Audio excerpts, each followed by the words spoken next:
დიდი სამამულო ომი, რომელმაც მსოფლიო ბედი შეცვალა, ქართულ კინემატოგრაფიაზე ვიწყებ საუბარს. ჩვენ ძალიან ბევრი ცნობილი ქართული და ჩვენთვის საყვარელი ფილმები გვაქვს და რომელსაც ძალიან ხშირად ვუყურებთ და ფაქტია, რომ ომის თემატიკა ძალიან მნიშვნელოვანი იყო მაშინაც და დღესაც, ხო ასეა. ჩვენი გადაცემის სტუმარია კინომცოდნე ქეთი ტრაბაიძე, დღემშვიდობისა ქეთი, მოგესალმებით და მადლობა სტუდიაში და საინტერესო თემაზე ვიწყებთ ვფიქრობთ საუბარს. კი ბატონო, სამამულო ომი და ქართულ კინემატოგრაფიაში ეს თემა. ჩვენი დამოკიდებული.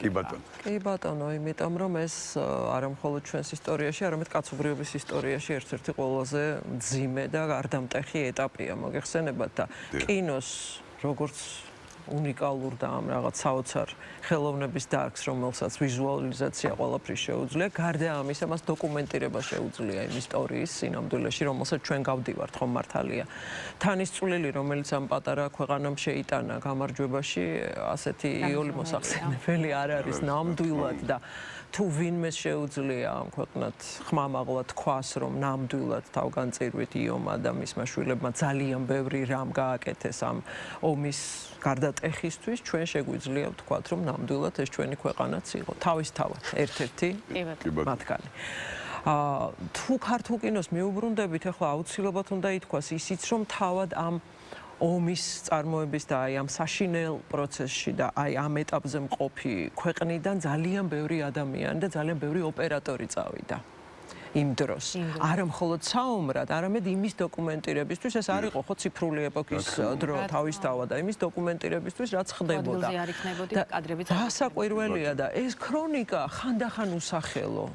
ძალიან დიდი ტრაგიზმით მოცული, იმიტომ რომ ჩვენი ოპერატორები არ იმალებოდნენ, საფარქვეშ არ შედიოდნენ, როგორც წესი, წამყვან პოზიციებზე იყვნენ, როგორც წესი, მათ არ სჭირდებოდა ჩეხსენება ან თქმა იმისა, რა დროს ამაზე იყო ხო საუბარი. როგორც წესი, თითქმის ყოველი მათგანი იყო კარგი მეომარიც, მაგრამ იმ დროს, როდესაც რაღაცა განსაკუთრებული ხდებოდა, ყოველთვის წინა ხაზზე იყვნენ. შესაბამისად, აი ეს ცნობილი კადრები და ეპიზოდები ღამის სიბნელეში გადაღებული ტრასირები მოგეხსენებათ, აი ის გადასვლა ყინულოვან გზაზე, გარდატეხის პერიოდი 1942 წელი, რომელსაც მსოფლიო კინემატოგრაფი კი არა, სატელევიზიო არქივი მსოფლიო, გნებავთ დოკუმენტური ფილმები, სატელევიზიო ფილმები და ასე შემდეგ და BBC-ს ნამუშევრებშიც მინახავს და ასე შემდეგ და ასე შემდეგ არ ჩამოვყვები ახლა ძალიან ბევრ მათგანში დიდი პროცენტი ჩვენი ოპერატორების გადაღებულის მასალაა გამოყენებული კი უმეტესწილად. მათ სახელი და გვარები ჩვენთვის ასეთ სახალხოდ. რა ძალიან ბევრნი არიან, იცით და თავისთავად ისტორია ამას ინახავს, მაგრამ არანაკლებ მნიშვნელოვანი იყო ის პროცესი, რომელიც ომის შემდეგ დაიწყო. ახლა ჩვენი რეჟისორები, ქართველი რეჟისორები და 60-60-იანელები ეს უნიკალური თაობა სრულიად რეზო ჩხეიძის, თენგიზ აბულაძე არ ჩამოუყვებინო. და ფილმებიც რამდენი იყო. რატომ ვიღებდით ამ თემაზე, შესაბამისად აღარ ვკითხულობ. თავისთავად, მაგრამ ისიც ვთქვათ, რომ მათ გარდა იმ ნიჭისა, რომელიც ესე უხვად მოუტანეს ქართულ კინოს და მსოფლიო კინოს ისტორიას და ამიტომ ქართული კინოს ფენომენი ეწოდა ამ ხანას მთლიანად, გარდა ამისა გასაოცარი ცოდნა ჰქონდათ და ძალიან კარგად იცოდნენ იმ პერიოდის ნეორეალისტური ესთეტიკის ყველა ნიშანი და მახასიათებელი, იმიტომ რომ ზოგადად ეს ნეორეალიზმის ეპოქა იყო და თავისთავად იტალიური კინოს ნეორეალისტურმა მიმართულებამ და მიმდინარეობამ ხომ აი ამ ომთან და ანტიფაშისტურ დინებებთან კავშირში ბევრი რამ ფასეული დატოვა კინოსთვის. ჩვენმა რეჟისორებმა ეს ძალიან კარგად იცოდნენ, მაგრამ მათი კინო ჰიპერეროვნული მახასიათებლებით მოვიდა ქართულ ეკრანზე. იმდენად რომ თითქმის არ შეიძლება, იმდენად ავთენტურია საკუთარ თავთან მიმართებაში, იმდენად გახსნილია აი ამ ზოგად საკაცობრიო ფასეულობებთან, იმდენად მნიშვნელოვანია მასში ომის თემა, ისე ჟღერს, ისეთი დრამატიზმით ჟღერს, რომ არაფერთან შედარება არ შეიძლება და მათ შორის არც ნეორეალიზმთან. საქმეც ამაშია. ნეორეალიზმის საუკეთესო ტრადიციაში რაც იყო სიშიშვლე, სინამდვილესთან კავშირი, პავილიონიდან გამოსვლა და ასე შემდეგ, ეს ყველაფერი, რა თქმა უნდა, ჩვენს ჰქონდა და ახასიათებდა და ახასიათებდა ქართულ კინოს და რეზო ჩხეიძის კინემატოგრაფს და თენგიზ აბულაძის კინემატოგრაფს ეს ახასიათებდა, მაგრამ როგორ ყოველ ნაბიჯში და ყველა დეტალში და ნებისმიერ სამსახიობო ნამუშევარში, იმიტომ რომ ესენი იყვნენ მსახიობზე ორიენტირებული რეჟისორები, რასაკვირველია პირველ რიგში, უპირველეს ყოვლისა ეს იყო ეროვნული მახასიათებლების ერთობლიობა და ამით იყო საინტერესო, როგორ ჯარისკაცის მამა. უპირველეს ველოდების ფოტოშორის როდის გავსულ ველოდები ყოველ 9 მაისს რომ იქნება რა თქმა უნდა, იცით, იმიტომ რომ ხო ბევრი რაღაცა ისე იდეოლოგიით ნაკარნახები თუ მხოლოდ მე ვერ ვიტყვი რომ ჯარისკაცის მამაში შესაძლებელია აი იოტისოდენა იდეოლოგიით ნაკარნახევი მოტივი მაინც ვიპოვოთ. წარმოუდგენელია იმდენად რომ მოგეხსენებათ ახლა აი ამ ხასიათის ეკრანზე გამოტანა და აი ასე შემოტრიალება გესმით, სადაც იკითხება შენეული, ეროვნული, ფასეული, მნიშვნელოვანი და ამასთანავე ის რაც მსოფლიოს ყველა ენაზე გასაგებია, ხო, ზოგადად ადამიანის სიცოცხლესთან და ამ ტრაგიზმთან შეხება, აი ყოველივე ეს იმდენად სავსე იყო, რომ ბატონ რეზო ჩხეიძეს ჩაბარებისას და ძალიან ბევრი კითხვის დასმისას ისეთი პასუხები ჰქონდა, რომელზეც ვერავინ ვერ პასუხობდა. მაგალითად, აი ცნობილი ეპიზოდი, როდესაც ვაზის დასაცავად ხელს ურტყამს ოფიცერს და კი, და იქ მარტივად აიხსნა ეს მამა ასწავლის ჭკუას შულს და ეს არის აქ და ამით არის ეს ყველაფერი ფასეული და მნიშვნელოვანი და არა იმით, რომ მას ჩინი ახსოვს. იმიტომ რომ ომში შესაძლებელია არსებობდეს ეს ფასეულობები, რომელსაც მართალი გითხრათ, აი დღევანდელი მაყურებელი მე ვაკვირდები ხოლმე და ზუსტად იგივე სიმძაფრით აღიქვამს ამას ყველაფერს, როგორც ალბათ იმ პერიოდის მაყურებელი. თავისთავად ახალი თაობა. რა თქმა უნდა, იმიტომ რომ წარმოუდგენელია ახლა რეზო ჩხეიძის ფილმიდან დღევანდელ დღეს, აი თუნდაც აი ეს ირიბი გამოძახილი არ არის ეს ხო საყოველთაო ტრაგედია, რომელიც ხვალ ზეგ მაზეგ ღმერთმა დაიფაროს, ყოველთვის შეიძლება განმეორდეს უბრალოდ სხვადასხვა სახით, სხვადასხვა სივრცეში, სხვადასხვა მოცემულობაში. მე რა ამით ტრაგედია შეიცვლება, იქნება იგივე ტკივილი, იგივე საშინელება. არავის და არასოდეს არ უსურვებთ ამას ჩვენ და ბუნებრივია კინო ამისთვის არსებობს კი არა მხოლოდ ამისთვის არ არსებობს რასაკვირველია მაგრამ ამისთვისაც არსებობს რომ ეს ყველაფერი არა თუ ცოცხლად შეინახოს არამედ ინტერპრეტირება მხატვრული ინტერპრეტირება იმგვარად მოახდინოს რომ 10 წლეულების განმავლობაში ეს ტკივილი იყოს შესაგრძნობი სრულიად უნიკალურია ამით ჯარისკაცის მამა დამეთანხმებით ალბათ რამდენჯერაც არ უნდა ვნახოთ ეს ფილმი ამას აღარ უყურებ ხოლმე აი ამ მომენტში ხო აი ეს პატარა დეტალები გესმით თუნდაც რაღაც ინფანტილური გაუგებრობიდან რომელიც სერგო ზაქარიაძის გმირს ახასიათებს აი იმ შემართებამდე და თავგანწირვამდე აი იმ სრულიად ბავშვური წყენებიდან რაღაც ნამდვილ გრძნობამდე როდესაც მას დანდობაც კი აღარ შეუძლია აი ეს გზა და ეს გარდატეხები დღევანდელი მაყურებლისთვისაც და ადამიანისთვისაც ბუნებრივი და ძალიან იოლად შესაგრძნობია. ისევე როგორც მაყურებელს წარმოუდგენელია კარგად არ ახსოვდეს ღიმილის ბიჭები, ხო? თავისთავად ჯვარცმული კუნძული, რომელიც მამას პირველი ფილმი. მართლა, დიახ და რაც უფრო ხშირად იქნება სხვათა შორის ყოველთვის ვამბობ, რომ რაც უფრო ხშირად ნახავს თანამედროვე მაყურებელი. აი თუნდაც რაღაც ელემენტარულად თვეში ერთხელ ბადეში ჩასმოლა აი ამ ფილმებს, მით უფრო ნათელი გახდება ის გასაოცარი ცოდნა არტისტიზმის ზომიერების ამასაც მინდა ხაზი გაუსვა იცით იმიტომ რომ თუნდაც ის რომ სოციალისტური ფილმებისთვის დამახასიათებელი პათოსი ამ ფილმებს არ ჰქონდათ არც ერთ მათგანს ხო ეს არის უნიკალური ნიშანი და მახასიათებელი ქართული კინემატოგრაფისა ნამდვილად და ამის დავიწყება როგორ შეიძლება ღიმილის ბიჭებთან დაკავშირებით აუცილებლად შემიძლია ძალიან მინდა გავიხსენო ერთი რამ რომ აი ნებისმიერი შიშველი მეტაფორა თუნდაც აი ის მოგეხსენებათ კავშირის თოკის ტრიალი და შემდეგ გაწყვეტა აი ამ ბავშვების სულა როდესაც მათ უკანეს ხეები ვარდება გახსოვთ ალბათ ეს ფოტოები ხო პირველი კადრები ეს მოდის არავის აი ამ უბრალოებით ამ ფილმებმა მოახერხა ის რომ ფაქტობრივად 10 წლეულების მანძილზე კინო მეტაფორამ სახე იცვალა და ყოფიდან სინამდვილეში გადავიდა. მიუხედავად იმისა, რომ ჩვენ იგავის ენით მოლაპარაკე კინემატოგრაფი გქონდა 60-70-ში და ეს ჩვენი მახასიათებელია, ასევე მიუხედავად ამისა რეალისტთან მიმართებაშიც ეს ფილმები არათუ თავის კვალს ტოვებდნენ, არამედ სრულიად უნიკალურები იყვნენ. ყველაფრით. აი თუნდაც ყველასთვის საყვარელი და იოლად გასახსენებელი მებებია ილიკო და ილარიონი, ნუ გარდა ნაწარმოებისა ის რომ აი ეს გარემო დიახ სივრცე ქმნის თავისთავად ამ განწყობას არანაკლებ მნიშვნელოვანი მოთამაშეა ალბათ სივრცე ხომ ასეა ვიდრე ის რაც ფილმში ხდება სივრცე თავისთავად აი ნებისმიერი დეტალი ნებისმიერი მინიმალისტური რაღაცა ხაზგასმა იმისა როგორ ხედავთ ამ სივრცეს არის ამ ომის საშინელების ომის ტრაგედიის ხაზგასმა მიუხედავად იმისა, რომ ადამიანები ამ სივრცეში უპირობოდ ინარჩუნებენ ადამიანობას, უპირობოდ ინარჩუნებენ სიკეთეს, ის რაც დუბაძისეულია უპირველეს ყოვლისა და რა თქმა უნდა, რაც თენგიზ აბულაძისეულია და რაც მის აი ამ საოცარ ადამიანურობასა და დამოკიდებულებაში იკითხება, იცით? არ არის მრავალსიტყვაობა აუცილებელი ქართული კინოსთვის და არც ახასიათებს ამ პერიოდში. განსაკუთრებით ომის თემაზე შექმნილ ფილმებს არ ახასიათებს. უბრალოდ იმდენად სწორად მიმართულია ეს ინტონაცია და ნებისმიერი რეპლიკა, რომელიც მათში გამოიყენება, თუ დამეთანხმებით, რომ არ საჭიროებს ზედმეტ ხაზგასმას და ქვეტექსტს. ეხლა მე ომის თემაზე გადაღებული ძალიან ბევრი ფილმი მაქვს ნანახი და დამერწმუნეთ, რომ ქართული კინო ყველაზე ნაკლებ სიტყვიანია მათ შორის. ხო. აი მოსფილმები და ლენფილმების ფილმები უამრავი, დიახ, მონოლოგების არაფრის მთელი მონოლოგების გარეშე.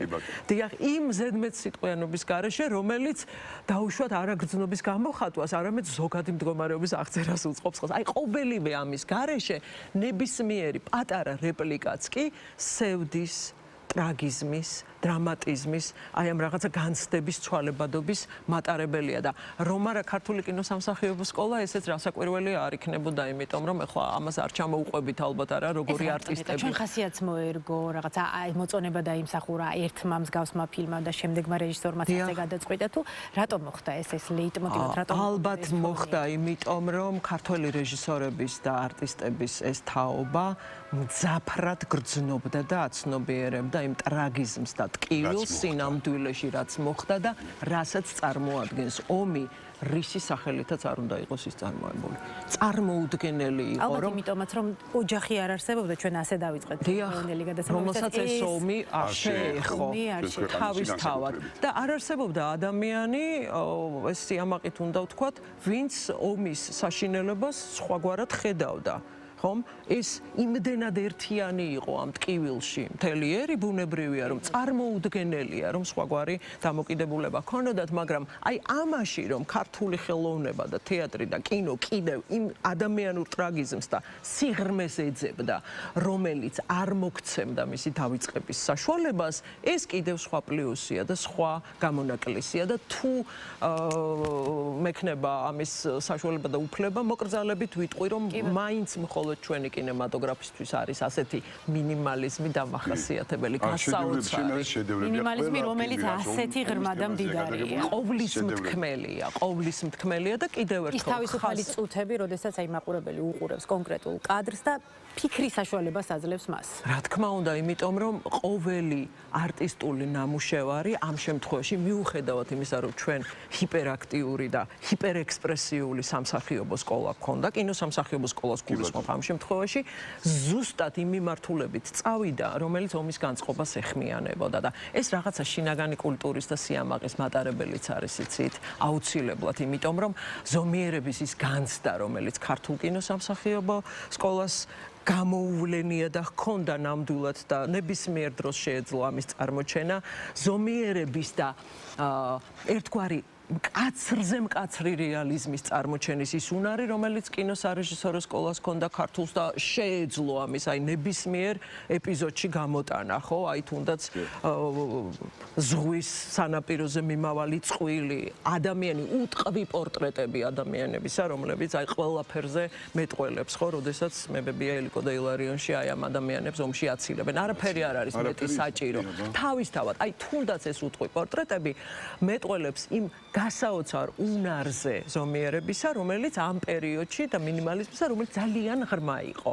მიუხედავად კიდევ ერთხელ ვიმეორებ, მიუხედავად იმისა, რომ ჩვენ ძალზე ექსპრესიული მახასიათებლებით დატვირთული კინოსამსახიობო სკოლა ჰქონდა და ეს სიმდიდრეა, ალბათ ის სიმდიდრეა, რომლის გახსენებასაც ნუ ყოველთვის აქვს აზრი კი არა, ერთგვარ სკოლად უნდა იქცეს, მე თუ ვკითხავ. ამაზე ჩვენ ბევრს უნდა ვსაუბრობდეთ და ჩვენს ახალთაობას უნდა ვსაუბრობდეთ. ვაძლევდეთ იმისა, რომ გაუჩინოთ სურვილი, ვისაც არ აქვს ყველა ეს ფილმი. ბევრს არ აქვს თან ახალთაობას ჩემი სამწუხაროდ.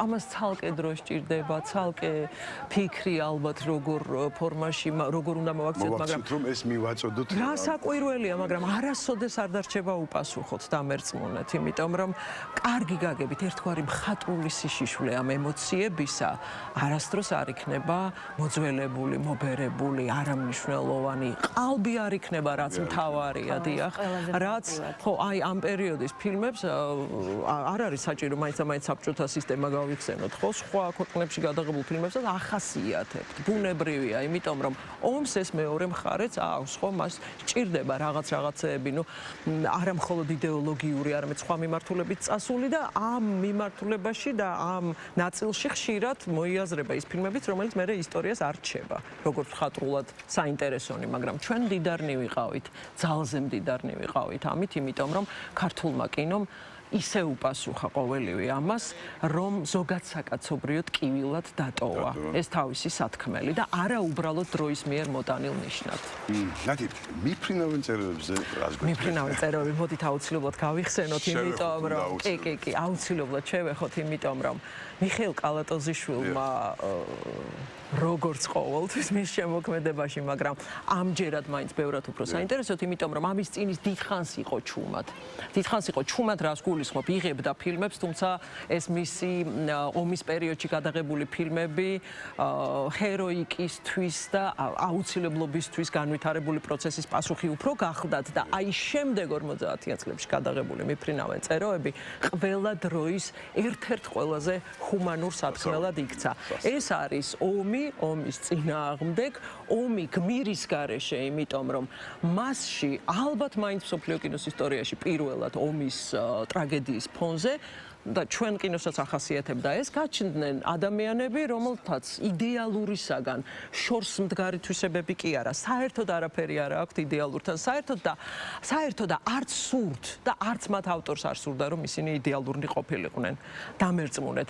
ყოველ მათგან სისუსტის, ღალატის, რაღაცა სიტუაციაში არასწორად მოქცევის, აი ეს განცდა კი არა, აი ეს თვისებები სადღაც სხვაგან მიყავთ ეს გმირები ამ თვისებებს. ბუნებრივია და ამიტომ შესაძლებელია ის იხსენებენ ხოლმე ისტორიკოსები იმ ფაქტს, რომ აი ამ სხვადასხვა პერსონაჟების დაუშვათ ასე ვთქვათ პიარის ასაგორებლად ხშირად წერილებსაც კი წერდნენ ადამიანები, რომ აი არ მოიქცეოდა საბჭოთა ადამიანი, ასე ის არ უღალატებდა ომში წასულ ადამიანს და ასე იყო ფილმის შემდეგ ესეთი იყო ასეთი წერილები, კი, რასაკვირველია, იყო ერთ-ერთი მთავარი პერსონაჟის მიმართ, განსაკუთრებით ქალის მიმართ იყო ასეთი წერილები, მაგრამ საბოლოოდ ადეკვატური განცდა გაჩნდა მაყურებელში, გესმით, და ამან ყველაფერი გადაფარა, იმიტომ რომ ბუნებრივი ადამიანური სისუსტეა ყოველივე ეს. რასაკვირველია, არ უნდა ომი არც ერთ მათგანს. რასაკვირველია ომს როგორც ყველაფრის ნგრევას და პირველ რიგში საკუთარი პიროვნების ნგრევას